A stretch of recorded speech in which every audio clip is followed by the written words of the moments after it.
My son's bride called me low-class trash in front of 150 wedding guests. I'm Michael Brown, and I've been sober for 12 years while building a $22 million recovery empire. But this bride had no idea who she was messing with.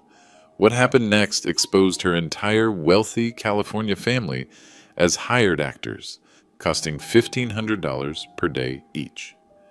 And when I dug deeper, I discovered something that would destroy her perfect wedding in the most ironic way possible. She'd been hiding prescription bottles in her purse, dozens of them, from 4 different doctors.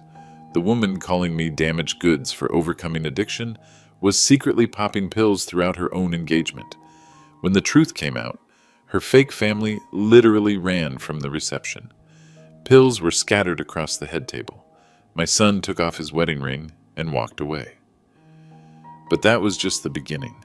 What I found about her financial schemes had the FBI knocking on doors within 48 hours. You're about to hear how one cruel comment at a wedding reception unraveled the most elaborate fraud I've ever witnessed. If you're watching this, go ahead and hit subscribe. I have a feeling you'll want to see how this ends. Then please drop a comment telling me where you're watching from. Let me tell you how a recovering addict taught a pill-popping fraud the difference between real class and fake money. It began 6 months before the wedding, the first time Stephanie came to family dinner. I'll never forget walking into my son Tommy's apartment.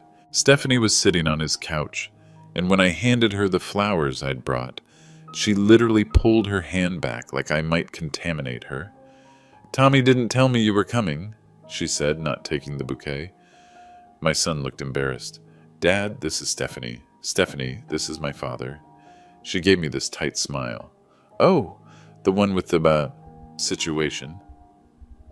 The situation. That's what she called 12 years of sobriety. I set the flowers on the counter. "Nice to meet you too." But it wasn't nice. I could see her scanning my clothes. Clean jeans, button-down shirt, work boots. Nothing fancy, but nothing wrong either. Her expression said otherwise. "Tommy mentioned you work in construction?" "Recovery," I corrected. "I run recovery centers." She nodded like I'd said I collected garbage. "That's important work." The way she said important told me everything. This girl thought I was nobody. Over the next few months, the signs multiplied. When I visited Tommy's place, Stephanie would disappear into the bedroom with her purse, like I might steal something. When we went to dinner, she'd insist on separate checks. When I mentioned my business, she'd change the subject. But the worst part? She was changing my son. Tommy used to call me every Sunday. We'd talk about his job at the engineering firm, his 5 years of sobriety, life in general. After Stephanie, those calls became sporadic. When we did talk, he seemed distant. "Dad, maybe you could tone down the recovery stuff around her?" I was standing in my office at the New Hope Recovery Center in Scottsdale. Through the window, I could see clients walking to group therapy. Real people fighting real battles. Tone down the recovery stuff? She just thinks it's kind of heavy. Her family's more private about personal issues. Her family. That was another thing. 6 months of dating, and I'd never met them. They lived in California, she said. Old money, very exclusive, very busy. What kind of business is her family in? Investments, real estate. Stephanie doesn't like talking about it. She says it's gauche to discuss money.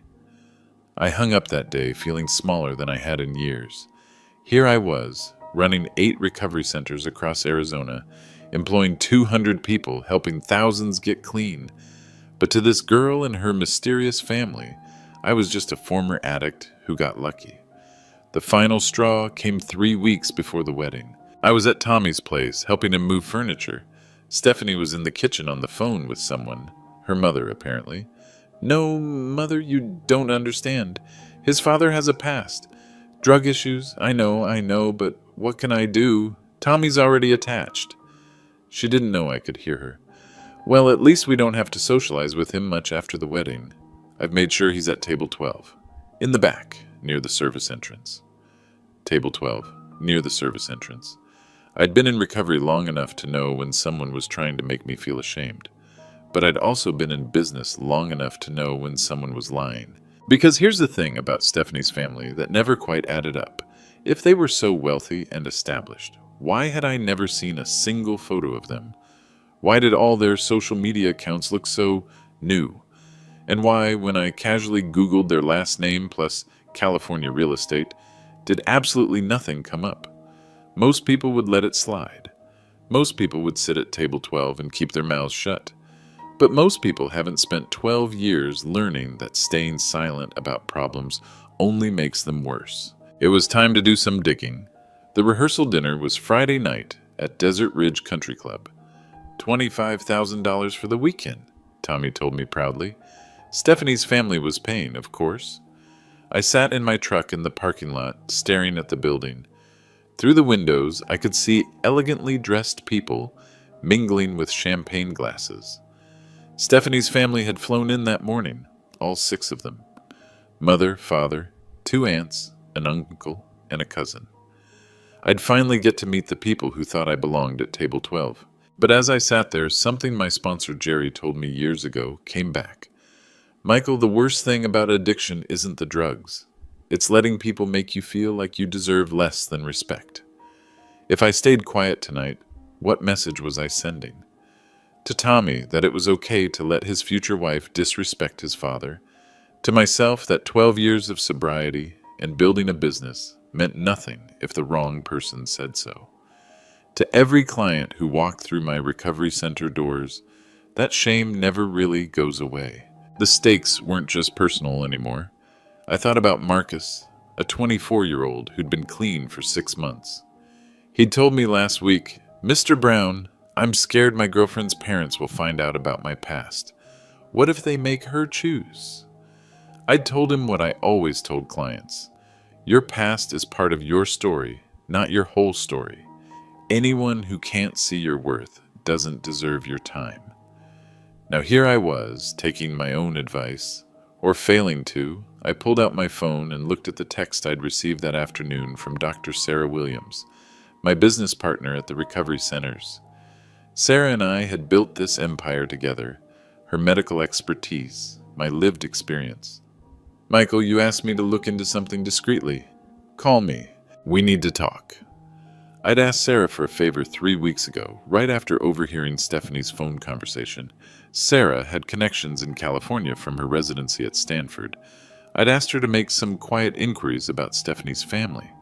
The fact that she was texting instead of calling meant she'd found something significant. But did I really want to know? Walking into that rehearsal dinner meant facing the consequences of my curiosity.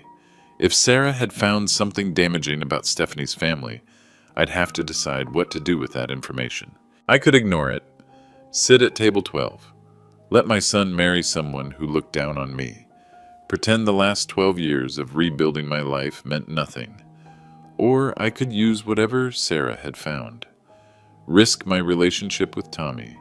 Risk looking like the bitter father who couldn't let his son be happy. But there was a third option I hadn't considered until that moment. What if this wasn't about me at all? What if Stephanie was hiding something that could hurt Tommy? What if her contempt for addicts wasn't just snobbery, but projection? I'd seen it before in group therapy. The loudest voices against addiction often came from people fighting their own demons. My phone buzzed. Tommy texting, "Dad, where are you? Dinner starts in 10 minutes.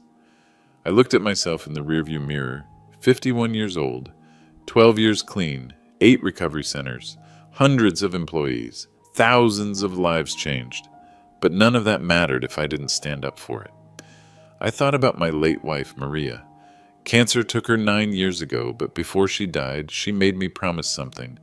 Don't let anyone make you forget how far you've come. If Maria were here, she'd tell me to walk into that rehearsal dinner with my head high. She'd remind me that respect isn't something you ask for. It's something you command by living with dignity.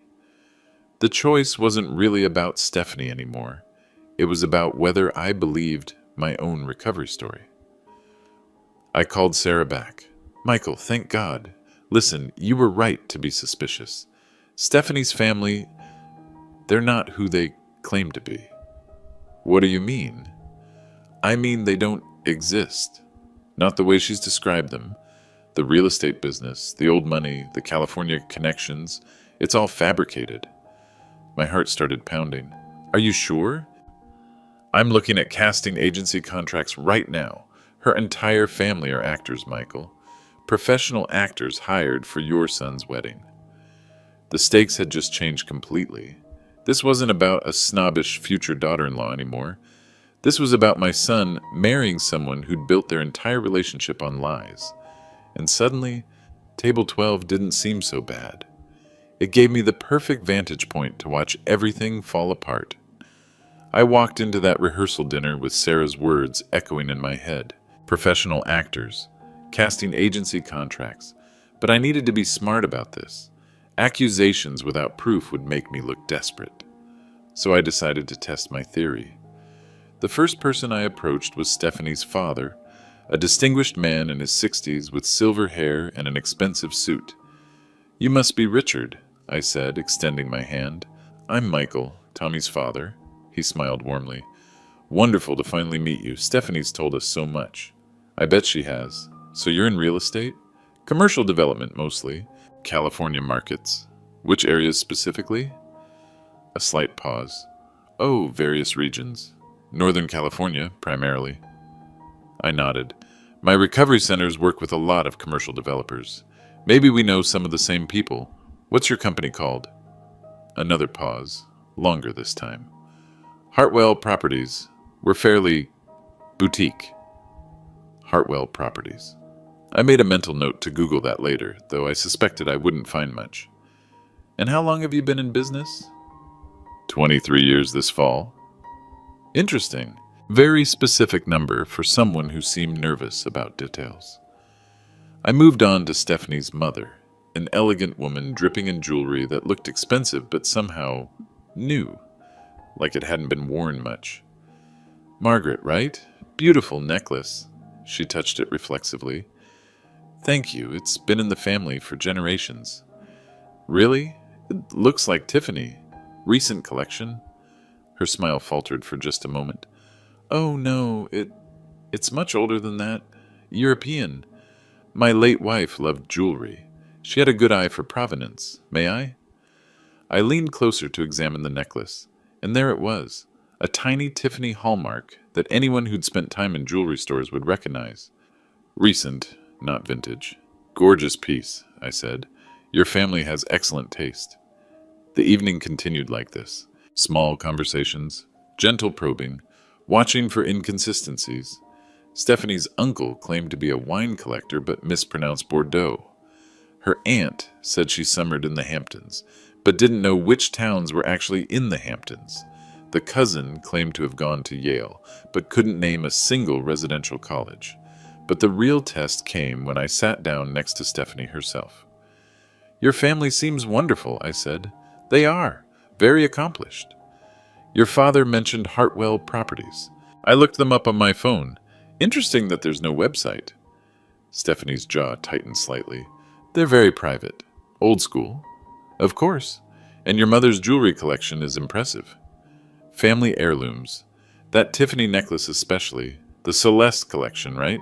Came out last year. Now her face went pale. It's not Tiffany. Oh, I'm sure it is. My wife used to drag me to Tiffany all the time. I recognize that setting. Stephanie stood up abruptly. Excuse me, I need to powder my nose. She was rattled. Good. But Tommy noticed our conversation from across the room. He came over looking concerned. Dad, is everything okay? You look like you're interrogating people. Just getting to know your future in-laws. Stephanie seemed upset. I looked at my son, really looked at him. 5 years sober, good job, happy, or at least he had been before this relationship started consuming him. Tommy, can I ask you something? How well do you actually know Stephanie's family? What do you mean? I mean, have you spent time with them? Visited their house? Met their friends? Tommy frowned. They're very busy and private. How did you meet Stephanie? At a conference. She was representing her family's foundation. What foundation? The Hartwell Foundation. They do charity work. Another mental note. I'd be researching that too. And you've never been to California to visit them? Stephanie prefers we keep our relationship separate from family business. She says it's cleaner that way. Cleaner, or harder to verify. That's when Stephanie returned from the bathroom, and I could see she'd been making phone calls. She looked composed again, but there was something different in her eyes. She walked straight up to me. Michael, I think we should clear the air. About what? About your attitude toward my family. I don't have an attitude. I'm just curious about the people my son's marrying into. No, you're being suspicious. And frankly, it's inappropriate. Her voice was getting louder. Other guests were starting to notice. Suspicious of what? Of people who come from a different background than you. There it was, the class card. Different how? Educated, established, successful. You think I'm not successful? I think you're threatened by people who didn't have to claw their way up from nothing. The conversations around us were stopping. This was becoming a scene. Claw my way up from what, exactly? From addiction, from failure, from being the kind of person no respectable family wants around. Complete silence in the room now. Tommy stepped forward. Stephanie, that's enough. But she wasn't done. No, Tommy, this needs to be said. Your father clearly resents that my family has standards, that we don't think his past makes him qualified to judge us. Judge you how? By acting like we're somehow fake or suspicious just because we have class. I stayed calm. 12 years of recovery teaches you that angry responses usually prove the other person's point. I never said you were fake. You implied it? With your questions? Your skepticism? I asked about your father's business and your mother's jewelry. Normal conversation. Normal for someone looking for problems. She was breathing hard now, clearly agitated. And that's when I realized something important. Stephanie wasn't just acting defensive, she was acting guilty. The rehearsal dinner ended awkwardly after Stephanie's outburst. People tried to pretend nothing had happened, but you could feel the tension in every forced smile and stilted conversation. Tommy walked me to my truck, looking frustrated. Dad, what was that about? Your fiancée doesn't like being asked questions. She's just protective of her family. They value their privacy. I unlocked my truck door. Tommy, in 12 years of recovery, I've learned that people who get angry about simple questions usually have something to hide. Are you seriously psychoanalyzing my relationship right now? I'm trying to look out for my son. Tommy ran his hands through his hair. Dad, I know you mean well, but Stephanie's right. You've been different ever since she came into the picture. More suspicious, more judgmental, or more experienced. With what? I paused, choosing my words carefully. With people who aren't what they seem. Tommy stared at me for a long moment. Are you saying my fiancé is lying to me? I'm saying that in 24 hours, you're marrying someone whose family you've never visited, whose business you've never seen, whose friends you've never met. Doesn't that seem unusual? It seems private. Not everyone broadcasts their entire life. There's a difference between private and secretive. Tommy shook his head. I can't do this tonight, Dad. The wedding's tomorrow. Can we please just get through it without more drama? I hugged my son goodbye, but as I drove home, my phone kept buzzing with text messages. The first was from Dr. Sarah Williams. Michael, I have more information. Can you meet me early tomorrow, before the wedding? The second was from Frank Davis, a private investigator I'd worked with before when we had theft issues at one of the recovery centers. Got your message. Very interesting case. Can we talk? The third was from Tommy. Dad, I'm sorry about tonight. I love you. I just want everything to be perfect tomorrow. I sat in my driveway for a while, staring at those messages. Sarah had found something significant enough to want a face-to-face meeting. Frank had discovered something interesting, and my son wanted everything to be perfect for a wedding built on what I increasingly suspected were lies. I thought about calling the whole thing off, just showing up tomorrow, sitting at table 12, keeping my mouth shut. But then I remembered something from my early recovery days. My sponsor, Jerry, used to say, Michael, the difference between being clean and being in recovery is action. Clean is passive. Recovery is active. It means doing the right thing even when it's hard. Especially when it's hard. I called Sarah back. Michael, thank God. Listen, I've been digging deeper into the Hartwell family situation. It's worse than I thought. How much worse? The casting agency has emails, detailed instructions about family background, business history, even specific conversation topics to avoid. This isn't just hired actors for a wedding. This is a months-long performance. My stomach dropped. What kind of instructions? Things like, if asked about real estate specifics, redirect to wine or travel. And remember, the father doesn't discuss business details with outsiders. It's like a script, Michael. What else? The payments. Someone's been paying Prestige Acting Solutions $1,500 a day per actor for 3 months of preparation. That's not wedding weekend money. That's relationship money. I felt sick. Tommy had been dating these people, thinking they were his future family. Sarah, who's paying them? That's the thing. The payments come from an account registered to S. Morrison Financial Services. But when I looked up S. Morrison, it's a shell company. No physical address, no employees, no legitimate business activity. S. Morrison. Stephanie's last name was Morrison. So Stephanie's paying actors to pretend to be her family. For months, Michael, this isn't about impressing people at a wedding. This is about creating an entire false identity. I hung up and immediately called Frank Davis. Frank, please tell me you found something. Oh, I found something, all right. Your future daughter-in-law isn't just paying for fake family members. She's got some very real secrets of her own. What kind of secrets? The kind that involve 4 different doctors and a lot of prescription bottles. My blood went cold. Are you sure? Pharmacy records don't lie, Michael. She's been doctor shopping for 8 months. OxyContin, Percocet, Adderall. Classic pattern. So there it was. The girl who'd called me trash for being a former addict was currently using. The irony would have been funny if it wasn't about to destroy my son's life. Saturday arrived with perfect Arizona weather. Sunny, 75 degrees, not a cloud in the sky. The kind of day that makes you believe good things are supposed to happen. I stood in front of my bedroom mirror, adjusting my tie. The same black suit I'd worn to every important occasion for the past 5 years. The same one Stephanie had mocked as cheap and inappropriate for the social circles we move in. Today, it would have to do. Sarah had called at 7 that morning. Michael, I'm bringing everything to the wedding. Photos, contracts, financial records, pharmacy printouts, whatever you decide to do with this information's up to you. Frank had texted an hour later, additional evidence secured. We'll be at venue by 6 p.m. if needed. But the most important message came from Tommy at 8:30. Dad, I love you.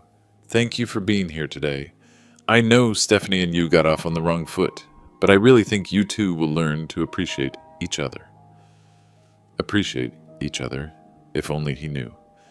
The ceremony was at 4 o'clock at Desert Ridge Country Club. I arrived early and found my assigned seat. Sure enough, table 12, in the back corner near the service entrance. Close enough to the kitchen that I could hear dishes clattering and servers talking. But you know what? Table 12 had an excellent view of the whole room. The other guests began arriving around 3:30. Stephanie's family entered together, dressed impeccably, and playing their roles perfectly. Her father greeted other guests with confident handshakes. Her mother air-kissed acquaintances with practiced elegance. They were good actors, I had to admit. But I noticed things other people missed, like how none of them seemed to know any of the other guests personally. They introduced themselves repeatedly to the same people, and when conversations moved beyond surface pleasantries, they had a remarkable ability to redirect topics. The ceremony itself was beautiful. Tommy looked handsome in his tuxedo, genuinely happy as he waited at the altar. Stephanie was stunning in a dress that probably cost more than most people's cars. When the officiant asked if anyone objected to the union, I stayed silent. This wasn't the time or place. Some battles require patience. But the reception, that was different. The reception was where people give toasts, where they speak publicly about the couple, their families, their future together, where lies become harder to maintain. Dinner was served at 7. I ate my chicken and watched the room, noting how Stephanie's family kept checking their phones, how they seemed more focused on their performances than the actual celebration. At 8 o'clock, the toast began. Tommy's best man spoke first, a sweet speech about friendship and finding the right person. Then Stephanie's father stood up. Ladies and gentlemen, when my daughter Stephanie first told us about Tommy, we knew she'd found someone special, the kind of young man any family would be proud to welcome. Polite applause. I wondered how many rehearsals that toast had taken. Our family has always valued integrity, hard work, and treating people with respect. We're delighted that Stephanie has found those qualities in Tommy. More applause. The irony was almost painful. But then Stephanie herself stood up for a toast, and everything changed. Thank you all for being here on our special day. Tommy and I are so grateful for your love and support. She paused, looking around the room with a smile that seemed forced. I especially want to thank both our families for their guidance in bringing us together. Marriage is about joining two families, not just two people. Her eyes found me across the room. Of course, not all families are the same. Some have histories they're proud of, others have complications they'd rather forget. A murmur went through the crowd. This wasn't typical wedding toast material. Tommy's father, for example, has overcome significant challenges in his past. Addiction, specifically. The room went completely quiet. You could hear the air conditioning humming. Now, I want to be clear, we don't judge people for their mistakes. Everyone deserves a second chance. But her tone suggested otherwise. However, there are certain standards that families like ours maintain. Certain expectations about the kind of people we associate with socially. Tommy looked mortified. He stood up. Stephanie, maybe we should... No, honey, this needs to be said. Your father has made some inappropriate comments about my family, questioning our background, our business, our legitimacy. She turned to look directly at me. So I want to make something crystal clear to everyone here. My family built their success through 3 generations of hard work, education, and ethical business practices. We didn't have to claw our way up from rock bottom because we never fell to rock bottom in the first place. The silence was deafening.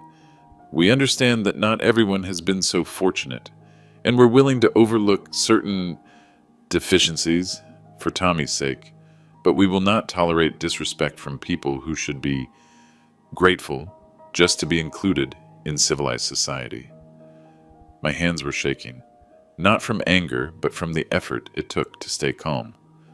She wasn't done.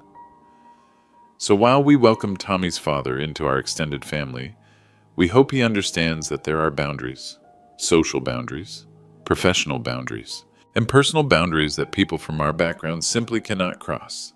She raised her champagne glass. To new beginnings, high standards, and the importance of knowing your place in the world. Half the room raised their glasses awkwardly. The other half sat in stunned silence. Tommy's face was bright red. Stephanie, sit down. Now. But the damage was done. She'd just publicly humiliated me in front of 150 people, using my recovery, the thing I was most proud of, as a weapon. That's when I saw a pictage. Sarah Williams entered the reception hall through a side door. She caught my eye and nodded slightly. It was time. I stood up slowly, and the room turned to look at me. Stephanie was still standing, champagne glass in hand, looking triumphant. Stephanie, I said, my voice carrying clearly across the room, that was quite a speech. Thank you. Very revealing. Her smile faltered slightly. I'd like to propose a toast of my own, if you don't mind. Tommy shook his head frantically, but I was already walking toward the front of the room. Actually, I said, I'd like to toast your family, specifically your remarkable family business. Stephanie's father shifted uncomfortably in his seat. But first, I think our guests would be interested in learning a little more about the people they're celebrating with tonight. I pulled out my phone. Dr. Williams, would you mind joining us? I believe you have some information that might interest everyone. Sarah walked to the front of the room, carrying a manila folder. The actors, because that's what they were, suddenly looked very nervous. And Stephanie? She'd gone completely pale. Dr. Sarah Williams walked to the front of the room with the confidence of someone who delivered difficult news to families for 20 years. She set her folder on the head table and looked out at the 150 guests. "Good evening, everyone.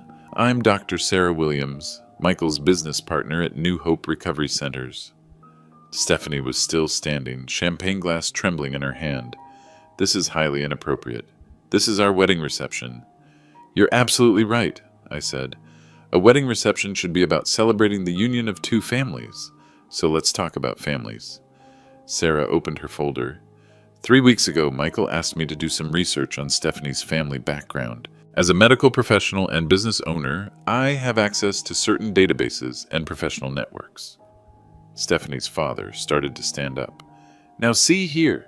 Please sit down, Mr. Patterson," Sarah said calmly. The man froze. "My name isn't Patterson." "No, it's not.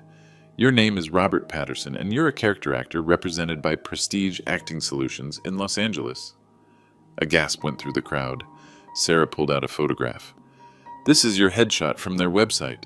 You specialize in distinguished gentleman roles for corporate videos and dinner theater." She held up another photo. "And this lovely woman isn't Margaret Hartwell. She's Linda Foster, also from Prestige Acting Solutions. Her specialty is elegant society matron." Characters. Stephanie's mother had gone white as a sheet. "The entire Hartwell family," Sarah continued, "are professional actors hired to play roles at this wedding. I have their contracts right here." She pulled out a thick stack of papers. $1,500 per day per actor for 3 months of preparation. Total cost, approximately $75,000. The room erupted in whispers and shocked murmurs. Stephanie finally found her voice. "This is insane. These people are lying." "Am I?" Sarah asked. She pulled out her phone. "Mr. Patterson, sorry, Mr. Hartwell, what's your company's address in California?" The man who'd been playing Stephanie's father looked around desperately. We don't give out business addresses to strangers. How about your company's phone number?" Silence. "Or the name of a single project your development company has completed?" More silence. Sarah turned to the woman playing Stephanie's mother. "Mrs. Hartwell, tell us about your family's jewelry collection, specifically that Tiffany necklace you're wearing." The woman's hand flew to her throat. "It's not Tiffany." Sarah pulled out a receipt. According to this sales record, it was purchased from Tiffany Beverly Hills 3 days ago for $8,000, charged to a credit card registered to S. Morrison Financial Services. The room was buzzing now. Guests were pulling out their phones, probably Googling Prestige Acting Solutions and S. Morrison Financial Services. Tommy stood up, his face a mask of confusion and hurt. "Stephanie, what is this? What's going on?" Stephanie's composure was cracking. "It's a misunderstanding. These people are confused." "Am I confused about this?" Sarah held up another document. "This is an email thread between you and Prestige Acting Solutions dated 4 months ago. The subject line is Extended Family Portrayal Services." She began reading. "Need 6 actors to portray wealthy California family members for important social events. Must be convincing in roles of parents, aunts, uncle, and cousin. Background story. Real estate development family, old money, very private about business details. The fake uncle, a man in his 50s who'd been charming everyone all evening, suddenly stood up and headed for the exit. 'Leaving so soon?' I called after him. He kept walking. The fake cousin followed, then the fake aunts. Within minutes, 4 of Stephanie's 6 family members had fled the reception. Only the fake parents remained, looking like deer in headlights. "This is impossible," Stephanie said, but her voice was shaking. "You're making this up." That's when Frank Davis appeared at the back of the room. I'd texted him during Sarah's presentation. "Frank," I called out. "Perfect timing. Did you bring those pharmacy records we discussed?" Frank walked forward, carrying his own folder. "Stephanie Morrison, I'm Frank Davis, licensed private investigator. I've been researching your background for the past week. You have no right." "Actually, I do. Prescription drug databases are part of public health monitoring, and you've been very busy." He opened his folder. 4 different doctors, 7 different pharmacies, 8 months of prescription shopping. Frank began reading from a list. Dr. Martinez at Phoenix Pain Management, 60 OxyContin, prescribed for chronic back pain. Dr. Stevens at Scottsdale Family Medicine, 40 Percocet, prescribed for dental surgery recovery. Dr. Thompson at... Stop! Stephanie screamed. Just stop! But Frank continued. Dr. Wilson at Mesa Medical Center, 90 Adderall, prescribed for adult ADHD. Interesting thing about that one, you filled it at 3 different pharmacies in the same week. The room was dead silent except for Stephanie's heavy breathing. The total? Frank looked up. 180 pills in the past 2 months alone. That's not medication, that's abuse. Tommy sank into his chair, his head in his hands. So let me understand this, I said, my voice carrying across the silent room. The woman who just gave a speech about families with standards, who called me damaged goods for being a former addict, who said I should be grateful just to be included in civilized society, that woman is currently using prescription drugs illegally while paying actors to pretend to be her family. Stephanie was shaking now, tears streaming down her face. You don't understand. I needed them. The pressure, the planning, everything had to be perfect. Perfect? I walked closer to her. You built your entire relationship with my son on lies. You've been high for most of the courtship, and you just humiliated me for overcoming the exact same disease you're suffering from right now. It's not the same, she whispered. You're right. It's not the same. I got help. I got clean. I built a life helping other people recover. You hired actors and stole pills. Tommy finally looked up. Stephanie, is this true? All of it? She couldn't speak. She just stood there, tears ruining her makeup, her perfect wedding dress suddenly looking like a costume. The wedding's off, Tommy said quietly. Tommy, please. The wedding is off, he repeated louder this time. Everyone, I'm sorry, but there's not going to be a marriage today. Stephanie's remaining fake parents, the actors, chose that moment to make their exit, practically running for the door. The real guests sat in stunned silence, unsure whether to leave or stay or start taking pictures. The reception hall had become a circus. Guests were whispering frantically, some taking photos, others calling relatives to report the drama. The wedding coordinator was trying to figure out what to do with the cake, the band, the flowers, but I wasn't done yet. Stephanie, I said, my voice cutting through the chaos, before everyone leaves, I think there's one more thing our guests should know. She looked up at me through tears and smeared mascara. Please, haven't you done enough? Frank, I called to the private investigator, that other information you mentioned about the prescription fraud investigation? Frank nodded grimly. The Arizona State Board of Pharmacy has been tracking unusual prescription patterns for 8 months.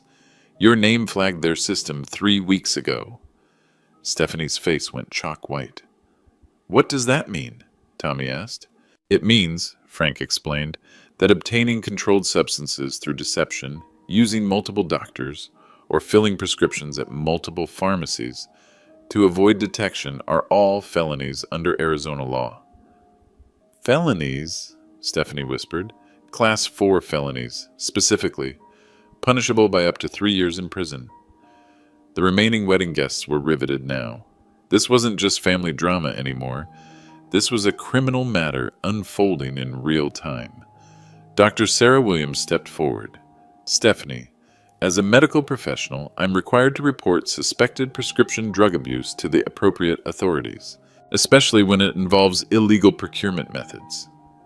You can't do this to me, Stephanie said, but her voice was breaking. My career, my reputation... Your career? I interrupted. What career? You mean the fake charity work you claim to do for your family's fake foundation? Sarah pulled out another document. The Hartwell Foundation doesn't exist either.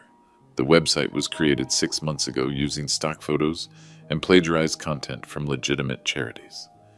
Even your supposed job is fake, Frank added. There's no record of employment anywhere. No tax returns showing legitimate income. The only money in your accounts comes from credit card advances and a personal loan you took out using fraudulent financial statements.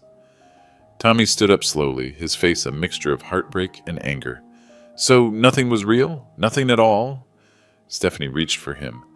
Tommy, please, I can explain. Explain what? His voice was getting louder. That you've been lying to me for 8 months? That you're addicted to pills? That you hired actors to pretend to be your family? That you're facing felony charges? I was going to get help, she sobbed. After the wedding, I was going to get clean. Like you were going to tell me about your fake family? I was scared. I thought if you knew the truth... The truth?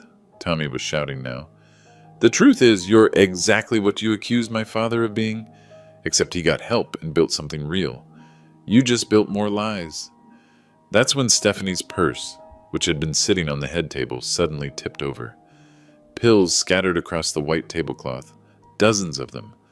OxyContin, Percocet, Adderall, exactly as Frank had described.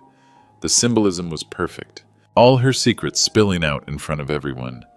Several guests gasped. Someone took a photo. The wedding coordinator looked like she might faint. Jesus Christ, Stephanie, Tommy said, staring at the pills. You brought drugs to our wedding? I needed them. The stress, the anxiety. You needed them because you're an addict, I said quietly. Just like I was. But instead of getting help, you decided to attack me for being honest about my disease. Pastor Mark Johnson, who'd been standing quietly near the altar, stepped forward. Stephanie, I think you need help. Real help. Not a wedding, not more lies, but actual treatment. I don't need treatment, she said, but she was already gathering up the pills with shaking hands. I need everyone to mind their own business. This became everyone's business when you made that toast, I replied. When you publicly humiliated me for being in recovery while secretly using yourself. Dr. Williams approached Stephanie gently. I run an intervention program at Phoenix General. We can get you into treatment tonight if you're willing. I'm not going anywhere, Stephanie snapped, stuffing pills back into her purse. This is my wedding day. No, Tommy said firmly. This was going to be our wedding day. Now, it's the day I found out I don't know you at all. He pulled off his wedding ring and set it on the table next to the scattered pills. Tommy, wait! But he was already walking away, and this time he didn't look back. Frank Davis approached Stephanie with a business card. I've already filed my report with the State Pharmacy Board. You'll probably be hearing from investigators within 48 hours. You need a lawyer. And you need treatment, Dr. Williams added, before this gets worse. Stephanie looked around the room at the 150 guests who'd just witnessed her complete downfall. Some were already leaving. Others were still taking pictures. A few were Googling prescription drug fraud penalties on their phones. This is all your fault, she said to me, her voice venomous. If you'd just minded your own business. If I'd minded my own business, I interrupted, my son would have married someone living a lie. Someone who's sick and refuses to admit it. Someone who thinks the solution to addiction is to attack other addicts. I walked over to where Tommy was standing by the exit, looking shell-shocked. Son, I'm sorry this happened, but I'm not sorry you found out the truth. He looked at me with tears in his eyes. Dad, how did you know? 12 years of recovery teaches you to recognize the signs. The anger, the defensiveness, the projection. She was accusing me of everything she was guilty of herself. Tommy hugged me then, really hugged me, for the first time in months. I'm sorry I didn't believe you. I'm sorry I let her treat you that way. You don't need to apologize for caring about someone, even when they don't deserve it. Behind us, Stephanie was arguing with the wedding coordinator about refunds. The fake parents had long since disappeared. The pills were still scattered on the head table like evidence at a crime scene. It was the most expensive lesson in truth I'd ever witnessed. The aftermath of the wedding that wasn't spread faster than wildfire in our small recovery community. By Sunday morning, my phone was buzzing with calls from clients, colleagues, and friends who'd heard what happened. Word travels fast when someone publicly attacks addiction recovery and then gets exposed as an active user. Dr. Williams called first. Michael, I wanted you to know, Stephanie checked herself into Desert Haven Treatment Center last night. Good. That's the right choice. It is, but I also wanted to tell you that 3 of our current clients called me yesterday. They heard about what happened and wanted to share their own stories about family members who judged their recovery. That was the part I hadn't expected, the ripple effect. Marcus, the 24-year-old I'd been working with, left a voicemail. "Mr. Brown, I heard what happened at your son's wedding. I just wanted to say thank you for standing up for all of us. My girlfriend's parents have been giving me grief about my past, and seeing how you handled it gives me courage to set my own boundaries." 3 other clients called with similar messages. Suddenly, this wasn't just about my family drama. It had become a teaching moment for people struggling with shame and stigma. Tommy came to see me Sunday afternoon. He looked exhausted, but clearer somehow, like a fog had lifted. "Dad, I need to ask you something. How long did you know?" I made us coffee and sat down across from him at my kitchen table. I suspected for weeks, but I didn't have proof until Sarah's investigation confirmed it. "Why didn't you tell me sooner? Would you have believed me?" He was quiet for a long moment. "Probably not. I had to let you see it for yourself. Otherwise, I would have been the bitter father trying to sabotage his son's happiness. I feel like such an idiot. 8 months of my life wasted on someone who was lying about everything." "Not wasted," I said. "You learned something important about yourself, about what you're willing to accept and what you're not." Tommy nodded slowly. "She's going to be in treatment for 30 days minimum. Her lawyer called this morning. Apparently, the pharmacy board investigation is moving forward regardless." "Good. Actions have consequences, for all of us." "What do you mean?" I pulled out my phone and showed him the local news website. The headline read, "Recovery Center Owner Exposes Wedding Fraud, Bride's Prescription Drug Abuse." Someone at the wedding was a journalist, I explained. "The story's gone viral on social media." Tommy's eyes widened. "Is that bad for business?" "Actually, no. We've had 12 calls since yesterday from people asking about our programs. Apparently, seeing someone stand up for recovery values resonates with families dealing with addiction." But there were other consequences, too. Monday morning, Frank Davis called with an update. "Michael, thought you should know.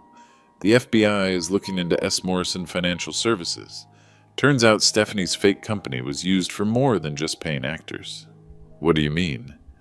"Money laundering, possibly. She was funneling cash through multiple accounts to hide the source of her funds. The wedding fraud might be the least of her problems."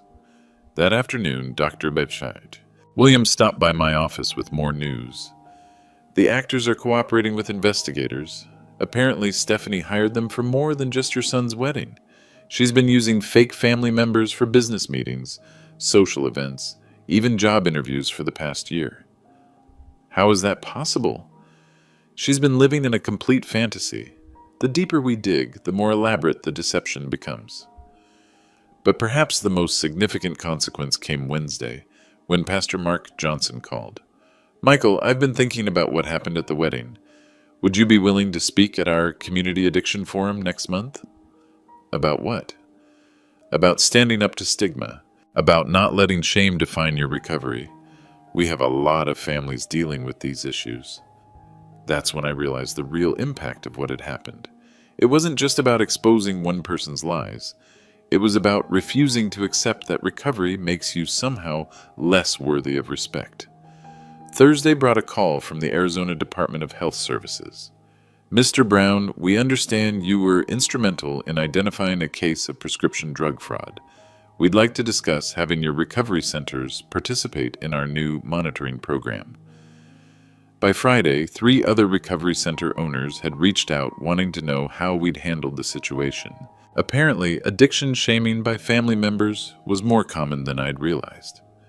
The most surprising consequence came Saturday morning when Stephanie's real mother called. "Mr. Brown, this is Patricia Morrison, Stephanie's actual mother. I live in Ohio. I wanted to apologize for my daughter's behavior and thank you for getting her into treatment." "You don't need to thank me." "Yes, I do. Stephanie's been lying to us for over a year. We thought she was doing well in Arizona, working for a charity, dating a nice young man. We had no idea about the pills, the fake family, any of it." She paused. "We've been trying to get her help for years, but she kept insisting she was fine." Maybe now she'll finally accept that she needs recovery. It turned out the most important consequence wasn't punishment, it was the possibility of healing. 3 months later, I was sitting in my office when Tommy knocked on the door. "Dad, got a minute?" He looked different, lighter somehow, like he'd been carrying a weight he'd finally set down. "Always. How are you doing?" "Better. I started going to Al-Anon meetings, learning about enabling, codependency, all that stuff." I smiled. "How's that going?" "Hard, but good. I'm realizing I ignored a lot of red flags because I wanted to believe Stephanie was who she claimed to be." Tommy sat down across from my desk. "I also wanted to tell you something. Stephanie's been in treatment for 90 days now. She's doing the work, apparently. Her counselor says she's finally being honest about her addiction." "That's good news." "She wrote me a letter, apologizing for everything. She asked if I'd consider giving her another chance when she gets out." I kept my expression neutral. "What did you tell her?" "That I appreciate the apology, but I'm not interested in rebuilding a relationship that was built on lies." "How do you feel about that decision?" "Sad, but clear. I deserve someone who tells me the truth, even when it's difficult." We sat quietly for a moment. "Dad, I owe you an apology too, for not believing you, for letting her disrespect you, for asking you to tone down your recovery. You don't owe me anything, Tommy. You were trying to make a relationship work. That's not a character flaw. But I should have stood up for you sooner. Maybe, but you stood up for me when it mattered most." Tommy nodded. "I've been thinking about what you said that night, about the difference between private and secretive. I want to make sure I never ignore that distinction again." "Good. That's wisdom earned the hard way." He stood to leave, then paused at the door. "Oh, and Dad, I'm proud of how you